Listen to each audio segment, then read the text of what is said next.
Welcome to Franchise Addicts, a podcast that covers every film in a given franchise. My name is Luke, and Chris is not here, but I made a call to the bullpen.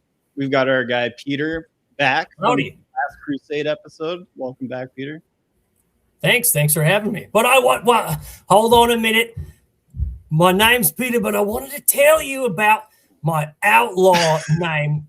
It's inspired by this guy. I know his name's the Toe Cutter, and I couldn't exactly bring myself to cutting toes. So my name is the Tree Cutter. I cut trees.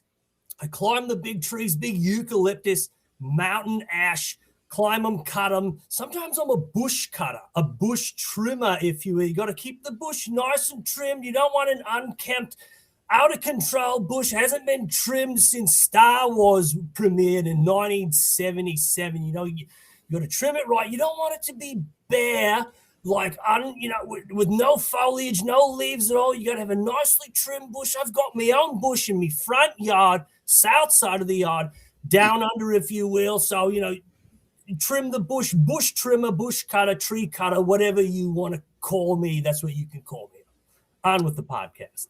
Are you watch out for the koalas in the eucalyptus bushes, trees? Watch out for the koalas and look at it. It's a kangaroo. Watch out for cricket mates. Yes, cricket uniform here. Oh, I wonder if they call it a kit, much like they do in football. Yes, a kit, a jersey, your favorite jersey. All right, that's enough with the Australian accent. I could go on, but I'm going to stop.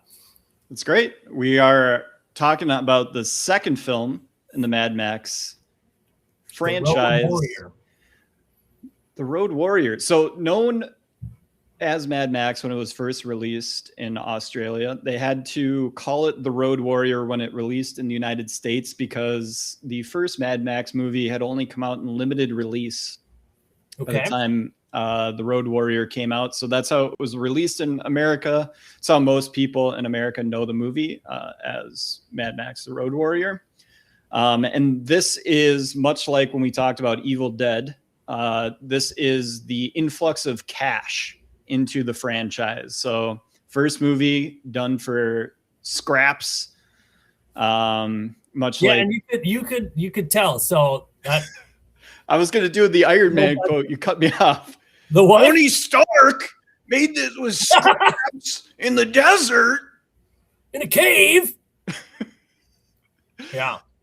And that's basically what George Miller does for the first movie. He scraps things together. He pays people in beer to do crazy stunts on motorcycles. And I only learned that stuff when I listened to your podcast. My experience with these movies is literally in the last 2 weeks is the first time I've seen Mad Max 1 and Mad Max 2. And Mad Max 1 was not what I was expecting. I was expecting something more like Mad Max 2 because that's what I had seen growing up, little clips of dudes in leather and motorcycles, like doing crazy stuff like the boomerang, cutting the guy's fingers off. That was about it. And also, have you seen Weird Science?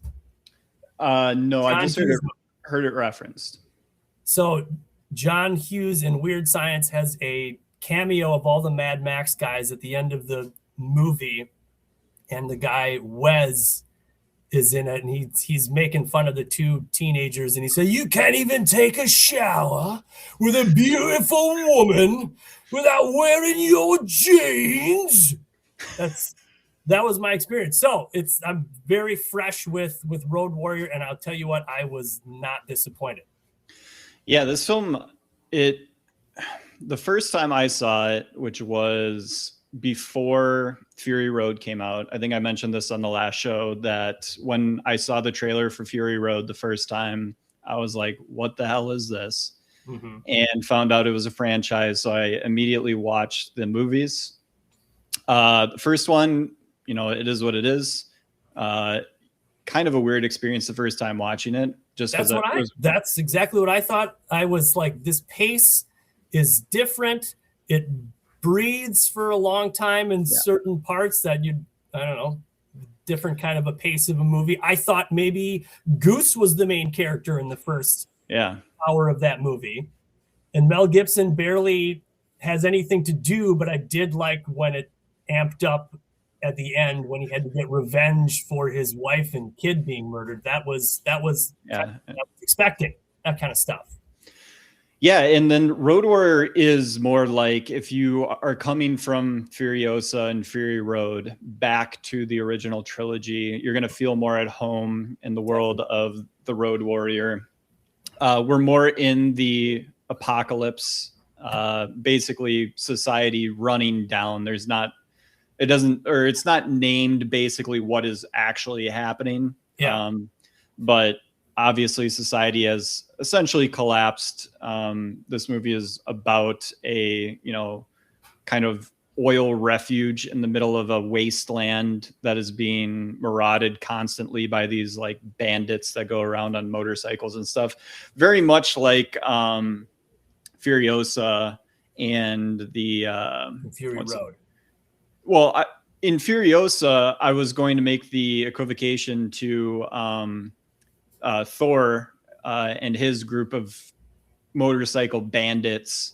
Thor, Chris Hemsworth. Yeah, Chris Hemsworth. His character in Furiosa is a lot more like Humongous in this movie, as just like a main bad guy that's also in on the action and stuff like that, and like a part of the gang itself that is kind of traveling around and harassing people. Yeah.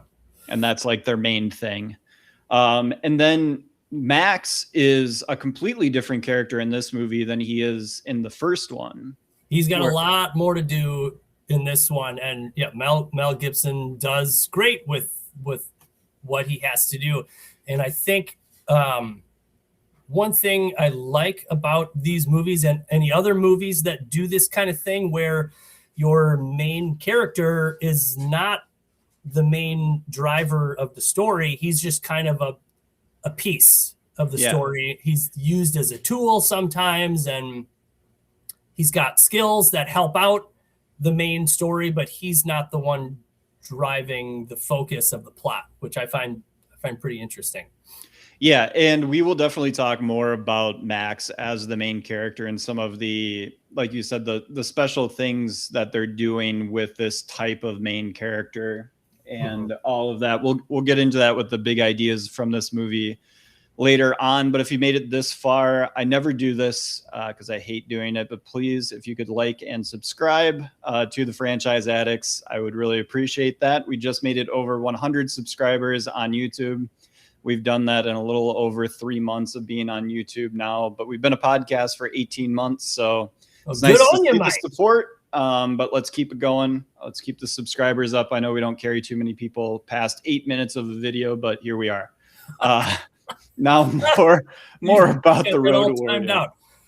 So yeah, the first movie, Mel has to do like the full transition. So from just a cop with things in society kind of like going wonky out on the road, high speed chasing. He is in a violent world and it is only getting more violent. He's trying to resist the violence. He doesn't, one more day out on the road and I'll just turn into one of them. So I honed in on that listening to your podcast, and I let that inform me while watching this one, because there's some pivotal stuff with that when the movie does take a little bit of a breather from the action. One of the head honcho from the oil sanctuary has a conversation with him, which is great. Very good stuff. So yeah, Mel has to, in the Road Warrior, this is, it's told from the perspective of one of the child character in the movie. The feral child. Yeah, he's the narrator. So this is like right away, it starts with a narration. It starts with kind of the still that is zooming in of Mel on the road in his, beat down attire. And so like it is building the idea of Max as this myth. And this is just one of the stories of a person that ran into this mythical guy, Mad Max. Yes. And so Mel has to, in the performance, like wear years and moments of just being worn down from this person that he's become since his family has died. And the costume reflects it. He's got one sleeve that's completely missing. Other stuff's all tattered up, and he's got that sweet leg brace on one leg. Mega props to the costume design of this entire movie. It's phenomenal. So, and what I'll say about this whole prologue, I kind of feel like, do you need the first movie at all? Maybe that's much like Evil Dead. Evil Dead 2 basically gives you a 5-minute recap of everything that happened in the first movie, so that you really don't have to watch it. Now, I think it adds a ton of depth to the performance that Mel is giving, since obviously he's in the first one. He is drawing from that character in the second movie. He finally becomes the Max that we know at the end of the first one. Yeah, exactly. Yes. And it does seem, just watching from the first to the second, it seems like that carryover is natural. Like he is in the spot where we expect him to be, which is kind of just scavenging around the wilderness, just trying to keep himself alive. He's got his faithful dog named Dog. Is that the dog's name? Dog? Dog's name is just Dog. That is his named character. The dog is cute. So the dog, a fun fact about that good boy, he was in a kill shelter nearby where they were filming. And so they rescued him, and he was adopted by one of the camera guys after the movie. So, and he's well behaved enough that they could use him in a movie. Yep, he was able to train. He didn't like loud noises, so the cars frightened him. So they made him customized earplugs, little dog earplugs, so that he could hang out the entire time. So he is a good boy. We like Dog the dog. He might be my performance of the movie, just hanging there. He gets it with that crossbow, though. Oh man, my cat Bo doesn't like all this dog talk. Horrible. I have two cats on either side of me. You can't see them right now. Most podcasts that I record, Bo is right here on my lap the entire time. Emotional support. Yes, yeah. In case the post-apocalyptic world gets too scary, I can just hold him and feel a little bit better. Good. So, can I give you my initial big hot take on this movie and all sequels in general? Yeah. It is of my opinion that this is the greatest jump in quality from the first movie to the second movie. All right. I didn't struggle through the first one. I was just like, it wasn't what I was expecting. And this one, I was like all in 100% of the time, like completely focused, loved all the stunts. There's tons of examples of sequels being better than. So have you seen the Evil Dead movies? Yeah. Do you think Evil Dead 2 is significantly better than the first? No, I'm with Chris. I disagree. I would also, this time around going through it, I would also disagree with that. Yeah, I think the first one is better because there's a little bit less of the like schlocky, cartoony stuff. Yeah. But I mean, that's okay. I still think 2 is better. But I do feel like it's closer than I originally thought. I feel like I was more frightened by the stuff in the first one. I don't know. There was weird, eerie stuff that they did in the first one with such a limited budget, which I took into account when I was watching it. Yeah, I didn't really buy into Toy Story until Toy Story 2. So what? Okay. I thought it was the most outrageous example. Do you think Toy Story 2 is better than Toy Story 1? I don't. No. I don't. Yeah. But I do think Toy Story 2 is better than people give it credit for. That's usually the lost one. Yeah, they're good. They're good. Good to great. Yeah, I was trying to come up with the most preposterous example. That was preposterous. The one that came. But so there's tons of examples of sequels being better than the original. Terminator to Empire Strikes Back But the first one is so good that it is a jump in quality to the second one, but I'm talking about jump in quality from this one, from Mad Max 1 to Mad Max 2 is gigantic. The cinematography is all better. The framing of big, wide helicopter shots to show what's going on, the scope of it, you know where you are in an action scene. They kind of like half use the Gyro Copter man as like a stand-in helicopter point of view. That is specifically why George Miller wrote that character into the plot. So that they have a POV kind of a shot, kind of a setup. That and it caused them to be able to argue for helicopter shots to be put into the budget.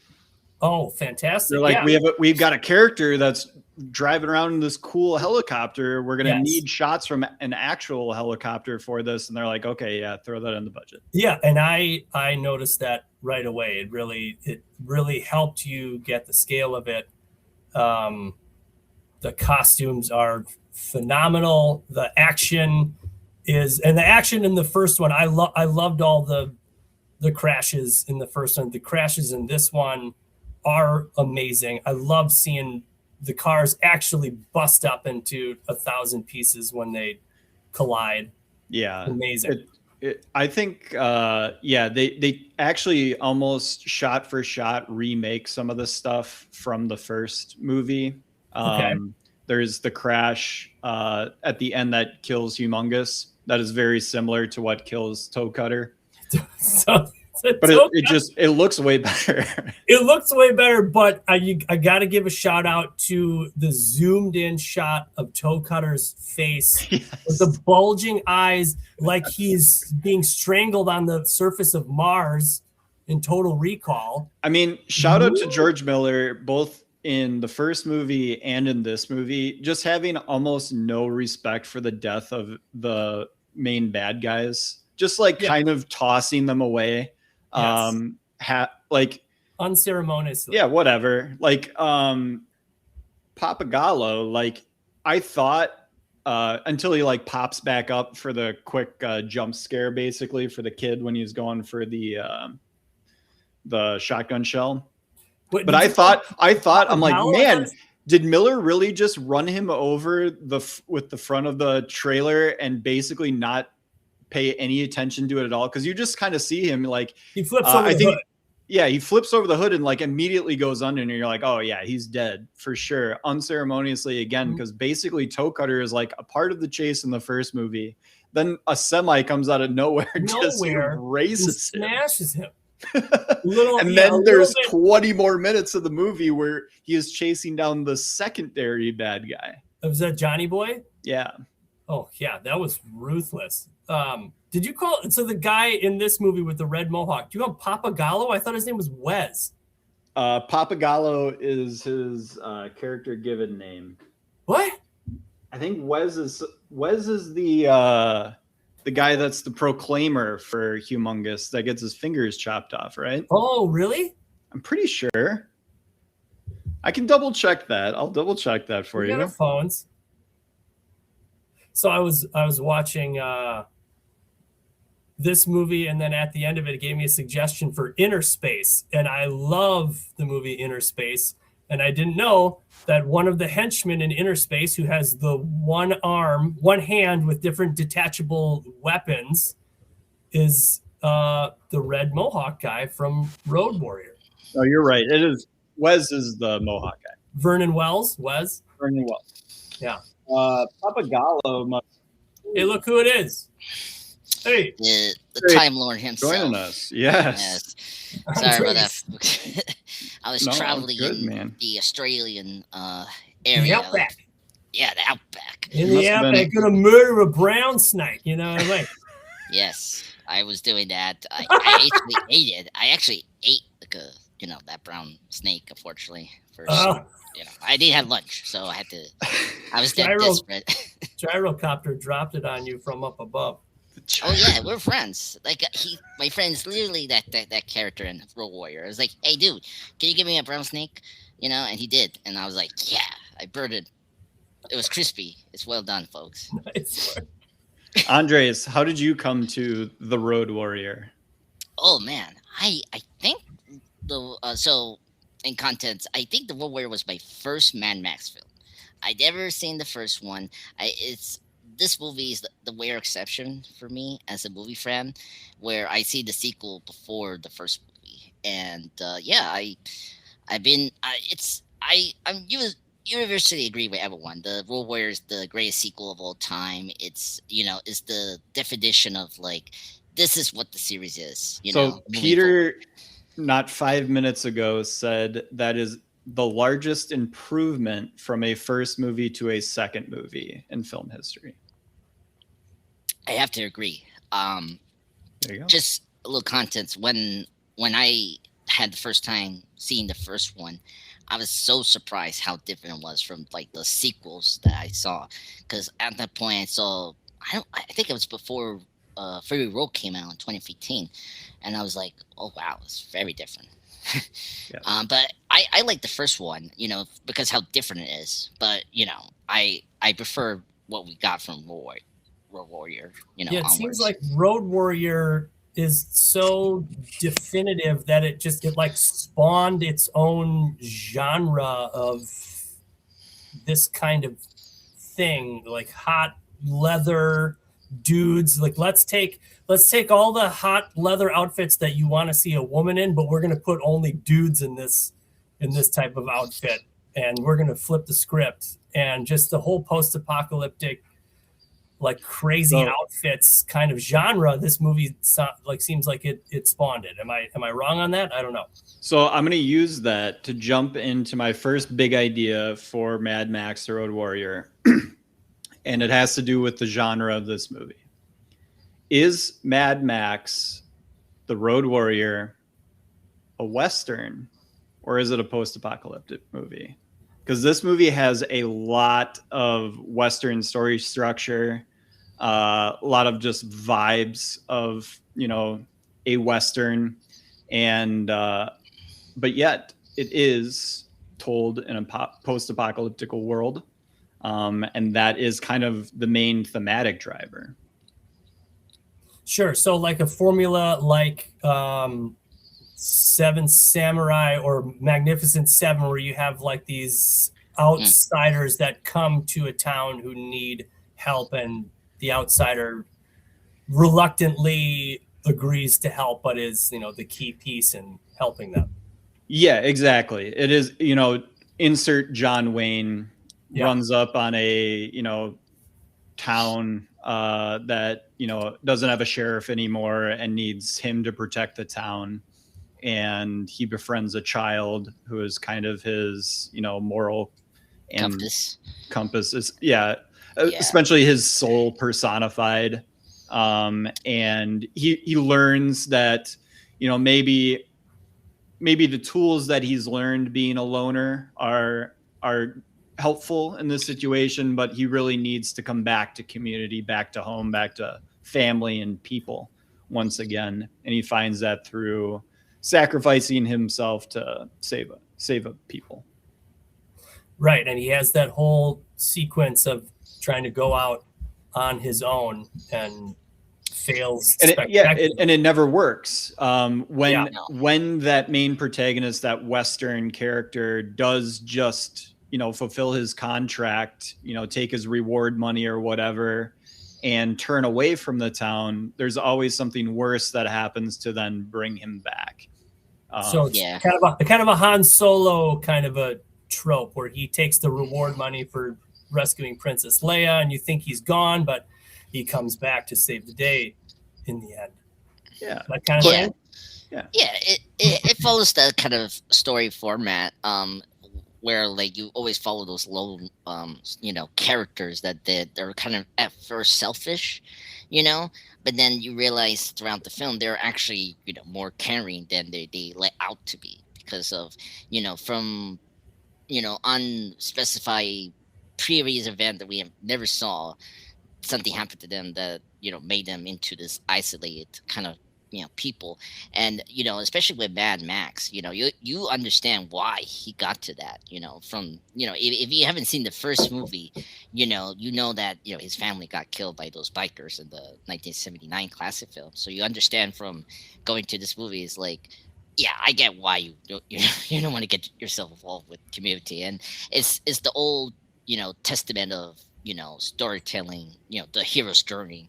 And you see Max going through the hero's journey by like, okay, I have to do this, because what else I have left, because he lost his dog, he lost his car, and it's like, towards the end of that movie, I'm like, yeah, come on, man, Max, kill those, crazy people. Yeah, and what a better modern example of a cowboy and his horse than Mad Max and his supercharged interceptor. Yeah. By the way, I don't know have you guys talked about this, but another great example from this series is that car, the iconic. I forgot the name of the car. Interceptor. Yeah, one of those great iconic cinema, vehicles, up there with the American, the Millennium Falcon, the the Back to the Future card, like it's the DeLorean, really DeLorean, right? It's really up there, and this movie really like make that car like stand out. Motorheads, they love those zoomed in shots of the engine doing whatever it is that it does, and whirring and zipping and nitrous oxide. I think it's only in the first like 15 minutes of the movie, and then it's kind of sidelined. Mm-hmm. Yeah. The car that was used in this movie was supposed to get scrapped like all the other cars that they basically pieced together, and it was protected and then bought later. So the original Interceptor, I believe, is still alive somewhere. Yeah, I heard of that. Which I mean, because they don't save. I mean, back then they don't really save previous stuff from the movies. That was not a thing. Back then. Yeah, and the idea of swapping out. So in like the movie Rango, for instance, the trouble that the town is going through is that they don't have water because there is been irrigation and damming going on that has led to them not having the same water supply. In the Road Warrior, it's gasolina, juice, the guzzolene. Gasolina. No, I think it was just gasolina to be consistent from Fury Road. And like that becomes like everything. That is what is traded with. It is what is sought after, is the ability to just be able to move around, because the wasteland is so vast. You have to be able to move in order to survive. And gasoline becomes the currency of the realm. Yeah. Fantastic MacGuffin for for the universe. Like one of the things that George Miller does such a good job with, and especially when you get into Fury Road and later on to this marathon, he does such a good job of just setting up the world. You understand how it got to this point, or like they have this terminology that is like very weird, but like you kind of understand that. Like just right now, Luke, you brought up gasolina, and it's like, oh yeah, it's gas, but the way they say it is like very unique, and they're like this apocalypse setting, and yeah, I mean the costumes. I mean Peter, you brought up before, the costumes with the with the villains is so unique, because it's like it just shows you how like there's no like what's the word conformity now, because society is kind of break it down, and so everyone is like a little more expressive in terms of their personality. Like, oh, that is so unique, and it shows you like and it's very subtle. Like when you see the settlers, they're white. They wear white and yellow, and the bad guys are black. Mostly wear black. And so I was watching with one of my sons a little bit, and I was like, oh, these costumes are great. Good guys are white, bad guys are wearing black. And then my son goes, hey, but Mad Max, he's wearing black. And I was like, yes, like that's the point. that Luke was making is that he's afraid he's going to become one of them. He's wearing black like the bad guys. Is he one of them? Is he a good guy? We don't know. So that was a point that I found to have a very interesting little conversation with my son about the use of costumes in black and white. Well, and Max is a nation of one. Like that is who he is. That's how he identifies. That's how people see him, as a scavenger, a selfish guy who is out for himself and himself only. That's his survival tactic. That's the only person I can protect is myself. So that's it. And that's just like, it adds to his mythical qualities because he can't be understood because he doesn't want to be understood. He doesn't want to be analyzed by society. He is his own entity. And to survive on your own for so long, I feel like he's got to toe the line of good and bad just to survive. Yeah. Like, it's basically what the situation calls for. It just happened in this situation that it called for him being a hero. It could have turned differently if his incentives were different. Mm-hmm. Well, with the black costume where with Max, I want to bring up two things. First off, it just brings that kind of gray area with Max. As Peter said before, you don't know if you could trust Max either. If he's either a villain or a bad guy. But a funny thing about the costumes is that initially the bad guy for this movie and was supposed to be the friend from the last movie from Mad Max, and Goose's buddy. Yeah, and the reason I'm bringing that up now is because it made more sense now because a lot of them, not the ones that have the weird fetish designs, but the ones with the police that inform you that was actually his friend, and that these are several maybe cops that he recruited over the years of the apocalypse. So you're saying Goose was supposed to be the main bad guy? Yeah. It's burnt up, mangled Goose? No, it's Goose's friend who burns up in the car crash in the first one. Yeah. So it's basically he never died. Okay, sure. And this is just basically what he's turned into. Miller decided to not make it a direct reference, but there are subtle references. Like he uses a police issued handgun with the scope on top of it and has like police paraphernalia on the car that he drives that suggest that like this person at least was a part of the police force. So has that connection to Max. Yeah. And Humongous was an ex-cop. Yeah. Initially you can theorize that he could be. Sure. I like that little stuff. You don't have to outright say it, but you guys and all the internet and history has put it together that this could be part of the backstory, that's great. I love that kind of stuff. Yeah. And just wrap this up. You can also see some of the like henchmen with police cars and all that. So like it does inform the initial like storytelling before they went with like no, let's keep it like original and separate from the first movie. So let's talk more about the character of Max in this movie because it is much different than the first movie that we see. And the big standout thing in this is, why does Max not talk? He has about 12 lines of dialogue in the movie, two of those lines are, "I just came here for the gasoline. Basically, give me my gasoline."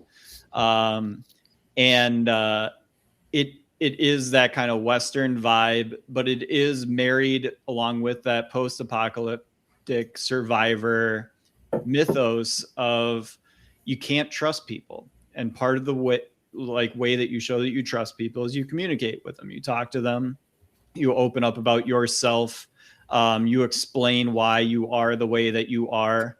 And Max refuses to do that. He won't kind of do Clint Eastwood man with no name, barely speaks kind of a guy. And Peter, you referenced the conversation that he has with kind of the leader guy. I can't remember what his name is. The leader guy. Zeta. The kind of the de facto leader who gets shot in the leg and was originally going to drive the trailer. They have this conversation basically before Max leaves, and he's grilling him. He's like, "What happened to you?" Like, I promise you, you're like, the you trash get out over there. it. You're garbage. Yeah. Yeah. That was a great point of taking a breath from the action. That was very important of forcing Max to reflect upon his past and what he's going to do in the future. And he makes his choice, but I'm sure he's thinking about his choice as he's laying there next to that rock with a bleeding face, hardly even able to lift his gun, which, I mean, I love older movies like Indiana Jones and Die Hard, where our hero just gets fucked up and like they're not a Superman and they struggle terribly. Like I was at the edge of my seat, like, oh my God, he can't even lift his gun. He can't even defend himself and just gets lucky, Yeah. And great. And to even have the comment when he comes back and is like, I'm willing to drive the rig. Mm-hmm. They're like, you can barely stand, guy. And he's just like, all you have to do is just set me down behind the wheel. Like, that's all my body can physically do. But if I can do the job, I'll do it. And I think basically Max not talking allows for us to learn more about the world through the other characters, because we understand Max's perspective. We don't need to understand anything more about what Max thinks about the world and thinks about the people in it. But we do want to hear what other people, like, what happened? Like, who is this Gyro Captain guy? Like, we do need him to talk a bunch because he's a weird and wacky character, and I need to know what's going on with this guy. And that's low. When he finds out the gun wasn't even loaded, low. His security, his snake security would have worked with Indiana Jones. Does not work with Max. No. No one's ever gotten past the snake. No. And the dog, like he has a tense relation with the dog every time he encounters it. It's funny. This movie with the character Max, like, he's what you call a static character. It's something where you have your main character not going through a character arc because it's not necessary to the story. Like, a good sample of this is Captain America in The Winter Soldier, the sequel to the 2014 film. Like, he is still Captain America there. It's sort of like the Superman thing where he inspires the people around him that are like very cynical, and they go through a character arc. And with this movie, it's the same thing where you see Max, he helps these people to like actually get through the mission, and the only thing we just discover from this movie is that he still cares and he still has that police hero in him. It's just that he has become cynical and what's the word, like jaded because of the many years of this like apocalypse, but also the loss of the family. So and initially George Miller, he's a great director. Something I appreciate, unlike today's movies, is visual language. Like, what's going on with the scene. Like, when he does the toy thing with the the feral kid, he's just playing around with the kid. It's like, it's just simple scenes, like, it tell you what's going on with his head, and the way, and Mel Gibson, he's a great actor. The only reason this character works is because Mel did such a good job of like molting his face. Like, you can tell what's going on. That's a hard thing to do. Like a role, you don't speak a lot, and he does a really good job in terms of his character. Mel really took ownership of this character. He came onto set with the idea to rip the costume up to give Max a more weathered visual appearance. Mel had gotten his knee hurt, so the limping was all him limping around. Basically, he was on crutches between shots. So really? So the knee brace was warranted.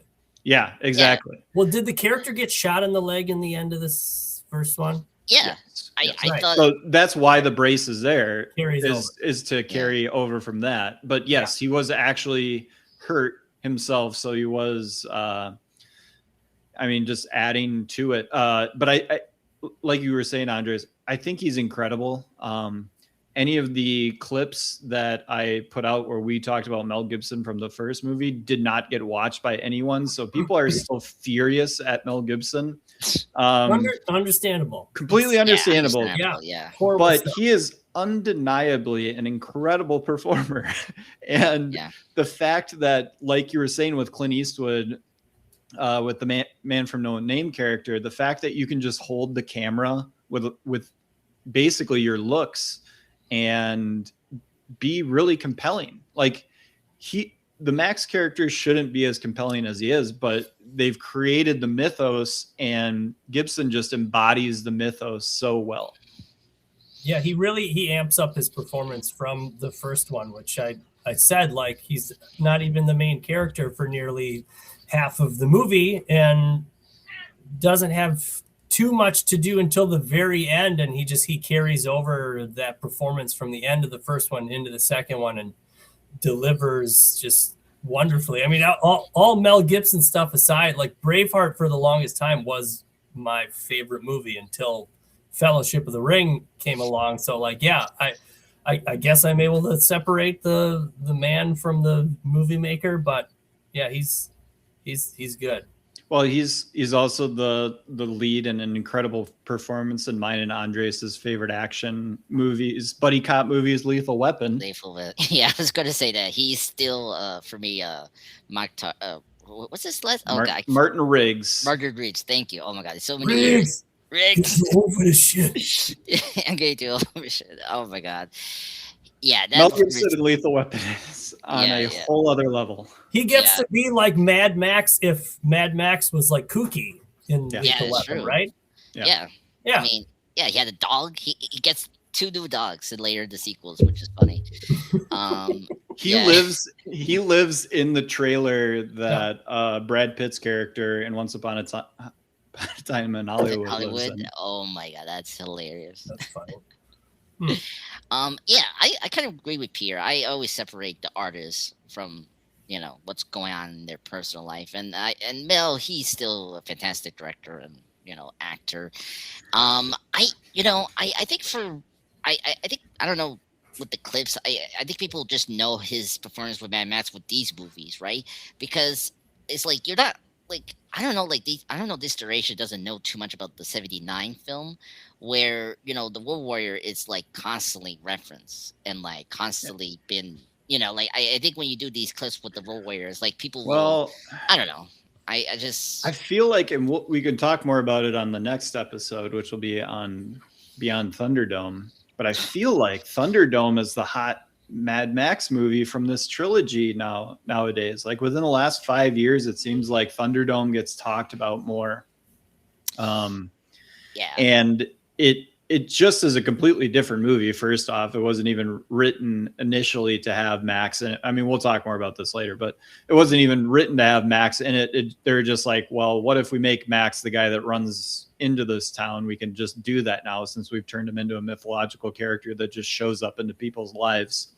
So they made it a Mad Max movie, but Road Warrior, I think I want to say his performance in the first movie to me is better. Really? Okay. I am just really taken with that movie. Okay. I think a lot like when I revisited the first Terminator movie, and it was just like I didn't appreciate how good this movie is. I didn't appreciate how good the first Mad Max movie is and how good Mel is in it for being his first movie performance. I was blown away. But Road Warrior is a whole different beast and sets up the character for all the remaining movies, and then even into the Tom Hardy performance where Hardy can just slide in and just try to embody the same thing that Mel is doing in the first 2 movies, Road Warrior specifically. Yeah, I can see where you're coming from. I guess for me, it's just because here he's like a little older now, and like you see him having more experience. That's the thing about the sequel is because everyone learned so much from the first movie, and like this took it to 11. just for this, like everything is so polished and like so extreme is like hell yeah. In the first movie, it's just them, learning how to like create the film, and Well, that.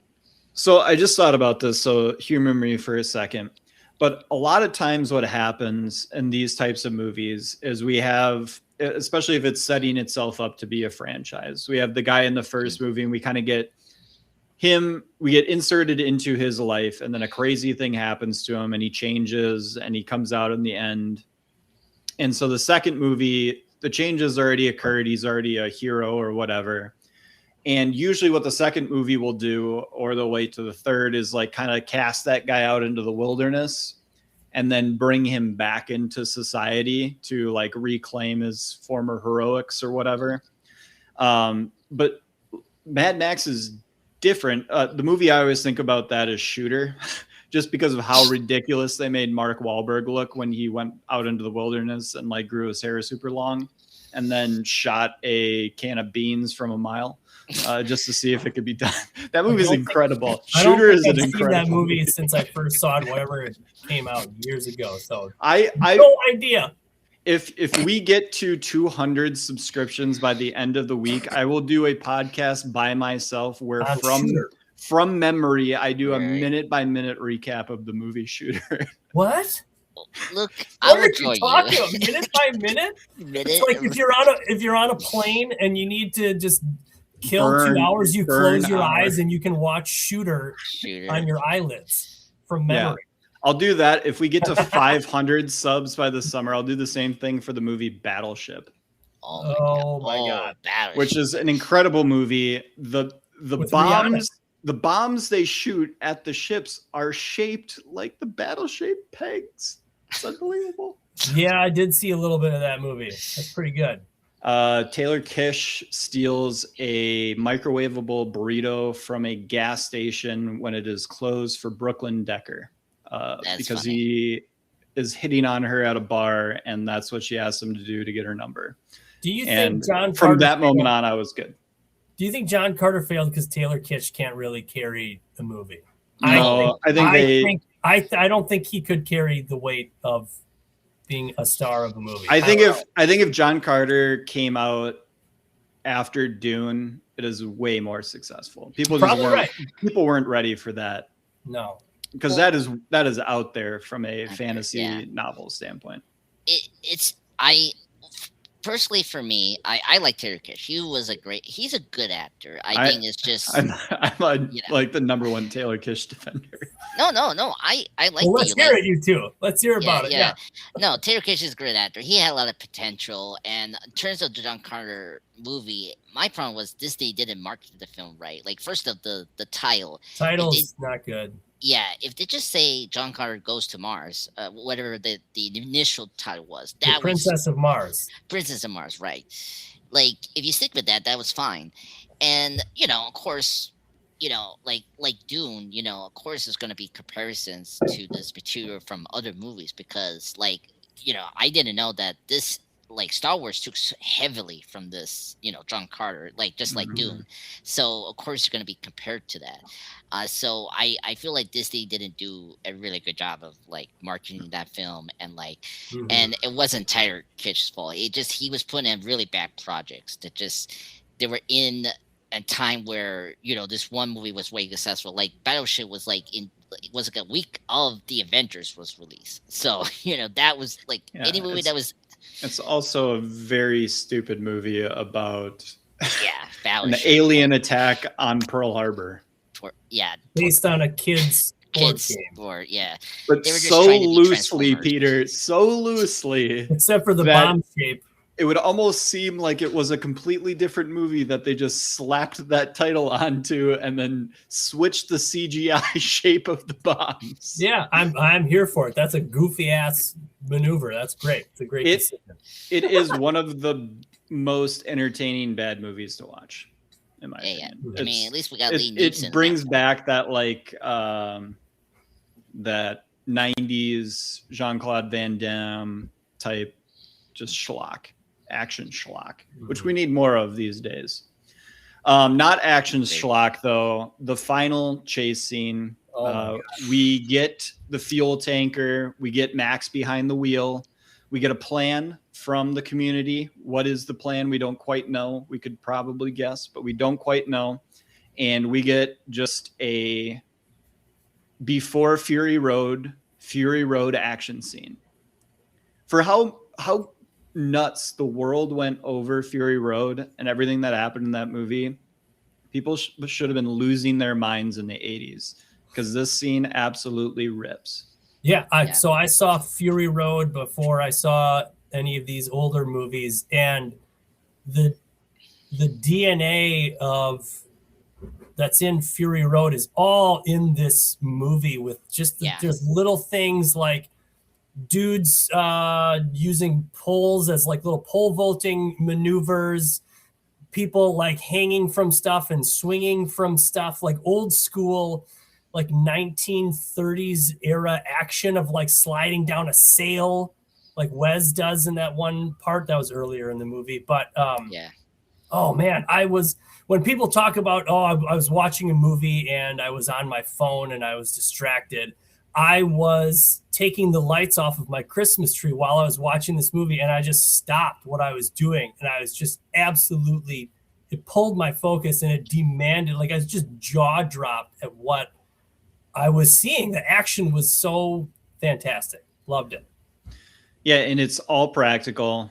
Yeah. All real stunt guys and just people that are pulling off the streets again, just doing this stuff, and it looks it. Like, I love how not fluid a lot of the actors seem when they're transitioning, like trying to jump onto the tanker, or even them just kind of rattling around in the cars. It looks like they're in vehicles going 70 miles an hour in a desert. Just a little stunt of him getting on the rig, Wes getting on the rig. I was like, God, that's so freaking dangerous. Yeah. This is the peak of action films. Like the chase, it's literally what, like when I saw this movie before Fury Road came out. So when I saw that movie, I was like, oh my God, it's totally Road Warrior. Because I mean, it's like what. How I can explain Mad Max is like it's this one road action, like just continuous shot of just mad action, and then this is what this movie is like. Just the chase scenes really spectacular. The stunts is crazy. It's improvement from the last film because we didn't get that. Like it was just like cars, typical car chases. So for this, it's so cinematic. And yeah, I never thought about this like recently, but like the tank here that Max drives is like kind of similar to what the the character Furiosa is going to use in Ferry Road, and of course the prequel. But there's a couple things that Thunderdome does that is more carry over in the Ferry Road when you guys get to that.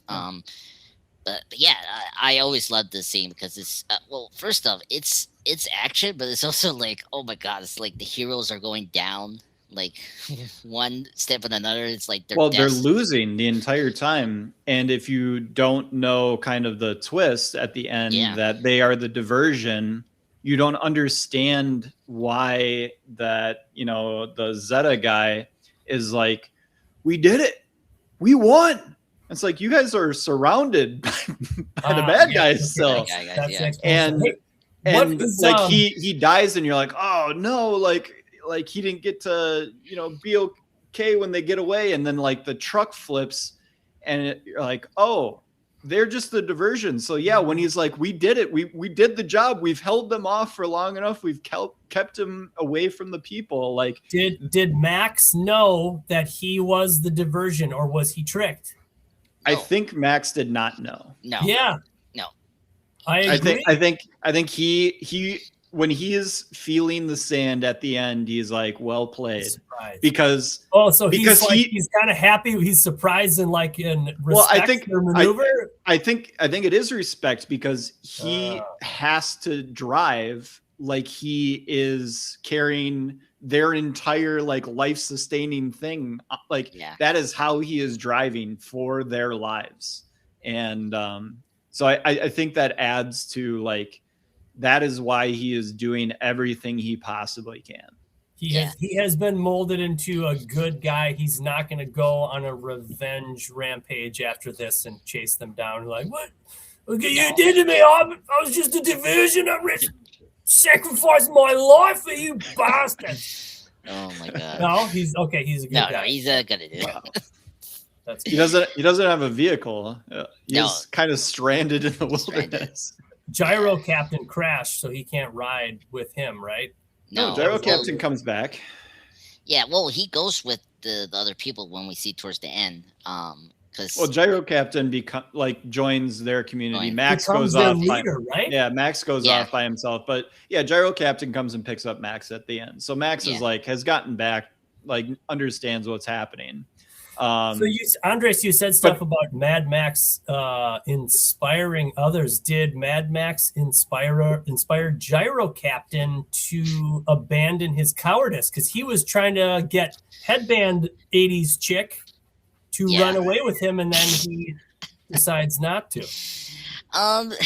He's a funny character. I love him because he's not a coward. He's not a coward. He's this very eccentric captain that he thinks he's tough, but in reality he's just this very timid guy. Skinny, awkward guy. Yeah. He's the arbiter between the two worlds for Max. Yes. Exactly. Max needs Gyro Captain, Sushi dreams of Euro Captain to bring him to society again, to basically let him know it's okay in the only way that Max can, by taking him prisoner and essentially controlling his every movement. Well, when they're doing the chase and stuff, and he takes the blow darts to the engine and goes down, I thought he was done. The fact that he pulled out on that, I have no idea how that worked. I don't know how he's alive, but I'm happy. Yes. I think he was supposed to die, but then I don't think they could have. He's too lovable. Yeah, too lovable. What I like about him, because he is a good example of he learned to respect Max, and because he saved him after he gets his car, he gets ambushed by Wes. That after he leaves, because he already done the deal, and so without him, the Gyro Captain, he could easily be dead. After that. What a filmography for a guy up at the top here. He's the Gyro Captain, Bruce Spencer or something. Bruce Spence. He's also Tion Medon in Revenge of the Sith. Yeah, that's what that one is. He's also a Black Lieutenant in the Lord of the Rings. Yeah, he's that weird, creepy. Is he the mouth of Sauron? No, he's the guy who comes out from the gate. He's the mouth of Sauron. That's called the mouth of Sauron. Yeah. I thought you didn't watch the extended versions, Peter. No, I don't watch. I for some reason only have Return of the King on extended. I don't know why they didn't include that. It's because Aragorn commits a war crime and kills a messenger, which is what the mouth of Sauron is. Aragorn doesn't do that in the book, but I'm like, that's pretty badass. That guy looks pretty bad to me, so I think it's fine that Aragorn kills him. Yeah, I think any one of Sauron's minions is okay to kill at any moment. Right, and Tolkien wrote it that way, that these are almost faceless, Nazis. Nameless minions that he purposefully didn't want to have any kind of compassion or thought behind them. It's just they're fodder to be killed. They're just bad. Yeah, they're evil to be driven back underground, essentially. Yeah, I knew Bruce from I don't know if you guys remember this. He was one of the the vultures from Ace Ventura 2, When Nature Calls, and yes, that's right. That's where I just remember that scene towards the end when he say, "Hey, vultures, say hello to my little friend," and then he has to stunk his brains. Yeah, I remember him there, and obviously I remember him from episode 3 where he tells Obi-Wan they're up in level 2 or whatever, the that's that guy, the weird looking alien who looks like evil, but he's just a good guy, I guess. Yeah, well, he's been held hostage by the separatists that's under the control of General Grievous. Yeah, I didn't know he was in the Lord of the Rings until recently because I had to do like a review for the extended cut of the Return of the King, and I was like, oh wow, because he's like that character actor that like gets into those makeups and is like he's he has that built as one of those people. It's like Doug Jones. Yeah, I was just gonna say Doug Jones kind of a guy. Yeah, exactly. Doug Jones, the quarterback for the Washington Commanders in the 80s? No, Luke. How dare you? Doug Jones, the man. Guillermo del Toro's main monster man. Yeah, main monster man. Come on. Respect. Yeah. And also the zombie from Hocus Pocus. Yes. Ooh. Yeah, good trivia because I didn't know that until recently. I was like, oh yeah, the zombie guy. Love him. This is the weird stuff that we have in our brains, like mostly useless stuff. So that's why we're doing this kind of a podcast. You know what I mean? Yeah. How Love else, it every minute of it. Yep. How else would this knowledge get out of my brain if not for this? It's all pent up in there. Let's move to our awards so we can talk about a couple more scenes here. So awesome. I'll kick it over to you, Andres. What was your favorite scene or a scene that stood out to you from Mad Max to The Road Warrior? Oh my God, this is tough. I rewatched it recently, and every shot is amazing. But I guess the one I have to say MVP is when after he sees all the defenders of the settlers pretty much gone, right? He's like the only person left, and the kid, because the kid just tore away bizarrely, which is annoying. But he, gets ready. He has the gun because the first time he shot the shotgun was like it didn't work, and then the second time it does work, and it's so badass. That's one of my favorite scenes from this movie. Is when he does it, he shoots it to that car, and like it dries off. It's so spectacular. One of the greatest shots from this movie, because it's like Mad Max is like it's gonna fend this truck, not knowing the twist, which when I discovered that, I was like, whoa, that is so cool.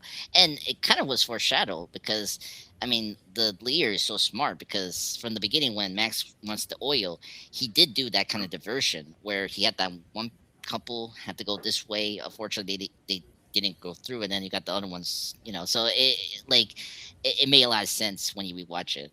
But yeah, that shot when he finally his shotgun shots, it's really good because because that gag gets reused in Fury Road when Tom Hardy has to do it, and it's like, oh, that was so cool that George Bale brought that back. That was such a funny gag. Does have to say.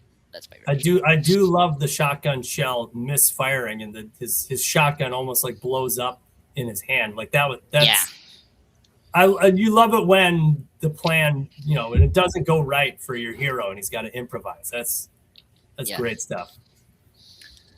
Peter, your favorite scene from My favorite scene would be when Max has to get the rig back to camp. And there are just some great establishing helicopter shots of all of the bad guys honing in on him, chasing him, and I think Wes and a handful of other guys make it into the compound with him. And I like it so much because it displays Wes's competency of just being a warrior. All of the other bad guys get killed, but Wes fights his way through this impossible situation. There's great close-up shots of his face. He does round off back handsprings over dudes, pole vaults his way out of there, sliding down sails and stuff. Like I said, like Errol Flynn type of old school action that completely works. And earlier in the movie, you just got to see distance shots of them looking through binoculars of using how do they defend their compound with flamethrowers and stuff. But then when this action scene happens, we get put in it. We get to see how it works. And I thought that was just badass. And I think the Gyro Captain's throwing snakes during this, this scene as well. It's just, all this little stuff came together, and like it set up Wes, like, dude, this guy is a competent antagonist to Max if he can survive this little action scene. It was cool. It's great stuff. My favorite scene, we haven't really talked about it, but I love when Lord Humongous shows up and basically threatens the people. His whole speech, and then the boomerang, slicing the fingers off, killing. That was so damn funny. Killing Wes's partner. Just really, really funny, unintentional funny stuff going on, intentional funny stuff going on. Just great stuff. I could listen to Lord Humongous give speeches all day. See, what I feel like I didn't think Lord Humongous's voice was bad, but like, I don't know, could it have been? It was like a very, very poor man's Arnold. Yeah, I was thinking more little Darth Australian Vader accent. But it's like, here's one of his lines, like, I'm gravely disappointed. Again, you have made me unleash my dogs of war. The gate, get the gate. The Yes, gate. obey me, you puppy. And I'll just transition into Lord Humongous is my performance of the movie. Shout out to Wes, like very, very close there. But here's my favorite line from Lord Humongous is, "Be still, my dog of war. Yeah. I understand your pain. We've all lost someone we loved, but we do it my way." And he's just like fighting Wes down and like putting him to sleep. Just incredible stuff. Like such a crazy looking character with the hockey mask, and it looks like he has radiation burns all over him. Super jacked. Just super, super cool character.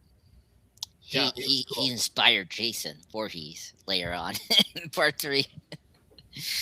That's right, because they didn't have. When did the first 2 Jason movies featured no hockey mask, right? No, part 3 comes out in 82, and that's when he gets the hockey mask. Yeah, because part 2 also, comes out in 81. Shout out to Lord Humongous with the ultimate Trump line, "What a puny plan." Yeah, just incredible stuff from Lord Humongous. Yeah, the man does not like a small plan. He needs a big plan. He needs the biggest plan. He needs a humongous plan, not a puny plan. Peter, who is your performance of the movie? My best performance, definitely Wes. He's got the signature mohawk, shoulder pads, and of course, assless chaps in a leather thong. That they don't focus on it too much, but you get to see those sweet. There's a shot where he goes up over the bus gate. Yeah, where you got an angle. Yeah, just brief. You got to blink and you'll miss it. I thought he had a great face, some great shots of him. His eyes were fantastic. Like I said, the formidable warrior to survive that action scene that I mentioned before. He was my favorite performance. And like you said, he falls over the hood in the final action scene. And I knew, I was like, he's not dead. Like, no way. You don't. No. You got to show him die if he's dead. He's not dead. He's coming back. So I loved it. He was great. Yeah, this movie has the best jump scares. Like the truck, the first time with Max sees the truck and that dead body comes out, I was like, what the heck? And then of course the fake out with Russ is like, oh my god. Great choice. I love the actor Vern Wells because he plays my favorite Power Ranger villain, what is it, from Time Force. He's great in that show, and of course he's great as Bennett in Commando. Let some steam, Bennett. And I totally forgot that's the same actor, and he's amazing in this movie. One of the greatest. Have you seen Inner Space? No, I didn't know he's in that movie. That's funny.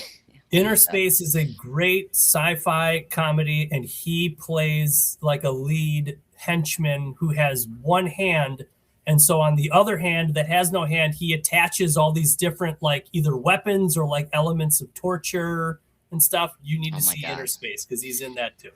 I love Joe Tante. I need to see that movie. I know a lot of people loves that movie. Mhm. Arnold's introduction in the movie Commando, he is carrying A a log. log Big that is log. the size of a redwood tree. Never seen Commando. Gotta see it. What? Never Get seen outta here. Commando. I feel like I've heard people say like, "Oh, if you've seen Predator, then like you get the No. beginning of No, Predator is no. like no. Okay, Commando all is right. Commando's a whole the new blind beast. spot. I gotta see Luke, it. There's the a marathon. scene where Arnold throws someone through the wall of a motel into someone having, or a couple having sex. Oh God, that It's sounds like it's straight out of the '80s right there for sure. Yeah. great. There's that movie also has the best one-liners, Pete. Like you will like it. Is it my turn? Yeah. My favorite character. I would give this to the leader of the Celladors. I forgot his name. What was his name? I've been calling him Zeta. Say yeah. Let's go with that because he has a weird one. He's a great character. I think he's one of the best like idealistic leader who is trying his best to kind of like, help his community. Despite how harsh the condition is. And like I mean, after that. First time we meet them and like they got their people and it's like like everyone felt like I don't want to listen to you because like we're losing people, man, and it's like they're giving us like a chance to get out of here alive, right? And the fact that Max got there on time, it gave them a lot more opportunities. And man, his crazy plan to be the diversion is like the perfect plan. Like as Luke said before with the main villain's like tiny plan. This is literally what you want, sir, and that was your fault for asking. This was a big plan. No one knew about it, and it's like, oh my god, he was a genius. He was. He was heroic. He offered to drive the rig, even though he knows he's not as good as Max, but he offered to do it, and he went with Max while Max drove the rig to be part of the diversion. He is quite the hero. Exactly, and give a shout out with that. I think we should honor him because I thought he did such an amazing job, and I always felt bad when he died because I was like, oh come on, trident in the back. Yeah, I know. It's like, where'd they get the trident? The miniature trident. Yeah, it almost looked like the tip to a like what you'd have fashioned onto an arrow. You wanted to hook something in and not be able to get it back out again. Humongous just trident tossing that thing. Unbelievable stuff. MVP performance. Andres, who's the MVP of Road Warrior? Oh man, tough one. I'll give it to the dog. That dog did everything. Dog. Yeah, no name. He was so cute. Like he actually did his job. Like the part where, like when that rabbit was coming out from that like roll, he didn't flinch. Like he did his job. It was like wow. Like he almost scared that Gyro Captain, and I always hate this in these movies and TV when they had to hurt Amino. It's like why? I didn't like that. One of the bad guys had to shoot it, and I was like, this is where like Max needs his revenge. At least they did it off camera, and Max got to blow him up for it. Yeah, exactly. So give the MVP for the dog because he did everything right. He was the best dog ever. Good boy. Yeah, good boy. Peter, MVP. MVP. Can I give it to the costume designer? Costume department? Yeah. Norma Morisot, I looked it up. Visual storytelling, very easy to figure out who is good, who is bad. Just weird compilation of different kinds of bits of armor and clothing that they're all wearing. Like I said, just the sexy leather that the dudes are wearing. It's just the choices are big. And they set the stage and they work really well. And that's what I loved about this. Just defined everything going forward was a big part was the costume. So that's my MVP, costume designer. Well, Peter, if you like sexy leather, boy, do I have a film for you to check out, and that is the movie Cruising with Al Pacino. Not seen it. Not seen it. Cruising. Watch that one alone. I'll just put it that way. If my wife comes in, don't come in here. Nope, you definitely Stay not. away! She will have a lot of questions. You will not have a lot of ways to defend yourself. But it is still it's a Brian De Palma film. So okay, all right. Like this is some B movie. This is Pacino in the 80s. This is De Palma. Yeah.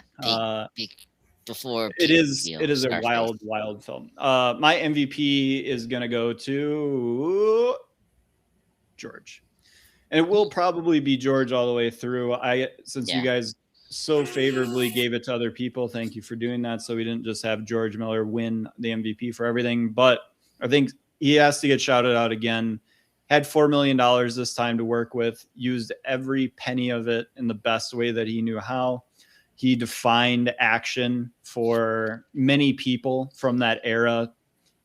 People reference it decades later. They're like, I saw The Road Warrior and was like, oh, that guy's doing something completely new that had never been done before. He revolutionized everything. It's why it took him so long to put together Fury Road, because he wanted as much control as he had to do that. And I think Fury Road really just turns into, like, if you watch The Road Warrior and you're like, that last chase scene is nuts. It's epic. It's the best thing possible. Yeah. Your mind must have been so blown by Fury Road. Like, I can't even imagine waiting for 20 years and being like, man, I hope they don't screw this up. And then you're just like, whoa, holy shit. Like, it can get bigger. It can get faster. It can look even better. The editing in Fury Road is second to none. Amazing. I knew it was great. Incredible technical achievements in that film. Yeah. I knew it was great when we saw the one Mario Joe gang with the guitar that throws the flame for it. I was like, oh my god, I never saw that before in any movie. I was like, I might be getting this wrong, so forgive me, and I will correct it on the Fury Road episode. But I believe they either ended up shooting, or George Miller's like ideal location that he wanted to shoot Fury Road at was the Namibian desert in Africa. Namibian desert in Africa. There's an episode of Top Gear when the host moved to Amazon. So the Grand Tour, I believe is what it's called. Mm-hmm. And they shoot an episode in the Namibian desert. Absolutely incredible place to shoot. So when I saw that episode, I'm like, I understand why George was basically like, it needs to get shot here. Because it's the only thing better than kind of the Australian outback that he so perfected in The Road Warrior. Yeah. I mean, because I know we're not beyond the Thunderdome yet, but like even we're always beyond the Thunderdome, Andres. I know we're ever since '88 or whenever that movie came out, we've been beyond the Thunderdome. Yeah, we're beyond the Thunderdome. Yeah, but yeah, even that movie, the location is different from from the Road Warrior. Like, it's much more like kind of close to what Fury Road kind of is, and when we get to it, but just more grandeur and a little more. I literally just clicked into my head why Thunderdome has gotten more popular is because there's a Rick and Morty episode where it's heavily referenced. Yeah. Well, I mean, that movie has Tina Turner. Let's be honest here. For people from the 2020s to go back to that film, it took Rick and Morty essentially doing the Simpsons referencing of it. So can you kind of describe to me like the timeline of the movies in America? Did you say that the first one had a very limited release? Yeah. Okay. Then was re-released, I believe, around either concurrent with Road Warrior, so people could see both, or came after Warrior had come to theaters. It went back into theaters. So it's almost like most of America was introduced with via Road Warrior. And so it's completely Australian. And so then I think it sounds like a very smart choice to really rein in that American audience and put Tina Turner in the next one. That sounds like that's probably a smart idea, just to ramp up popularity. I mean, is that kind of how it went? Was that how that choice was? It was always a script about children in this wasteland and them like living in a bad location and needing someone to come in and basically rescue them out. And then they just decided to insert Max. So the other reason that this got more widespread is because this movie and the next one and the next few movies, the Warner Brothers take over the distribution.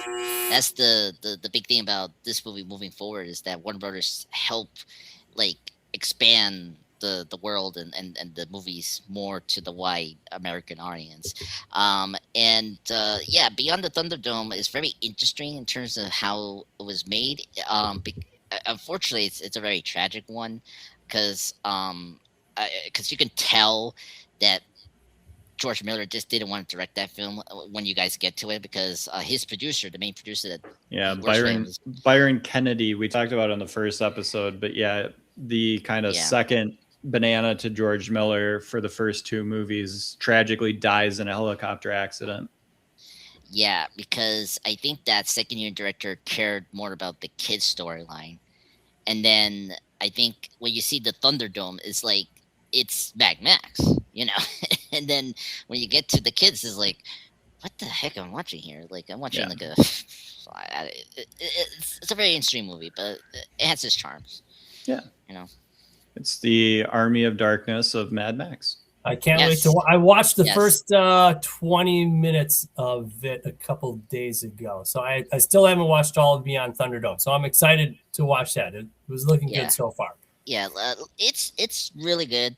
It's not a bad movie. It's like, it's not like, if it's not going to be rated R, so you have to keep in mind it's the most, like, how do you say, mainstream of any of these Mad Max films.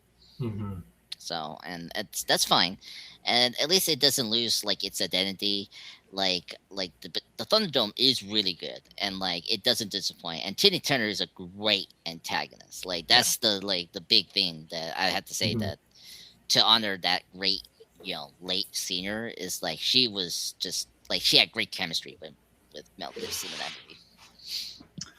It's time to Tina Turner your clocks back. Yeah. I just the opening song is by Tina Turner, and I was like, all right, we're getting into Tina Turner right away. Yeah, exactly.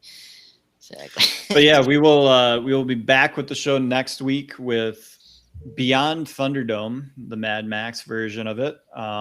We'll be right back with you. I believe we got Peter back on the show. Andres, we will see, and hopefully we've got Chris back for Beyond Thunderdome.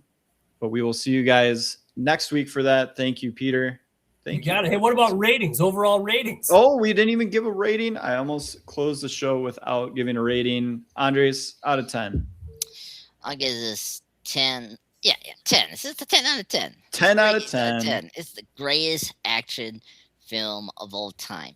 If you guys put this low, I'm like, you're crazy. Because you're just out of your mind. It's one of the greatest action films. I love it. It's close to me, It's because my dad and I watched this film so many times because it's such a great film, So good. Yeah, so good. So 10 out of 10. Peter. Yep. I'm gonna rate this a 9 out of 10. 9.0 is 9. Excellent movie. 8 out of 10. It was so good. I was thoroughly engrossed. Just like I said, greatest jump in quality from movie 1 to movie 2 that I've ever seen. Phenomenal. I'm going to give it an 8.5. Just remember that I have to contextualize it within all the other ratings I've given all the other franchise movies. 8.5 is very high within that context. I don't give a lot of movies over 9. Probably coming up with Fury Road. don't hold your breath on that one. All right. You will not be shocked by my rating over 9 of Fury Road. But yeah, this is 8.5. Incredible movie. I think one of the best action movies of the 80s and really revolutionized the craft. Just it basically confirms the genius of Miller. If he is given money, he will make you something spectacular. We will talk more about his spectacular work with Beyond Thunderdome and then Furiosa the week afterward, or Fury Road and then Furiosa to finish it up. Yeah. We will see Andres back on a couple of those episodes. Peter should be with us most of the rest of the run. And like I said, Chris will be joining. We miss him in his absence. But we are out. Thanks again, Peter. Thanks again, Andres. You got it. No problem. See you. Bye-bye. Bye-bye.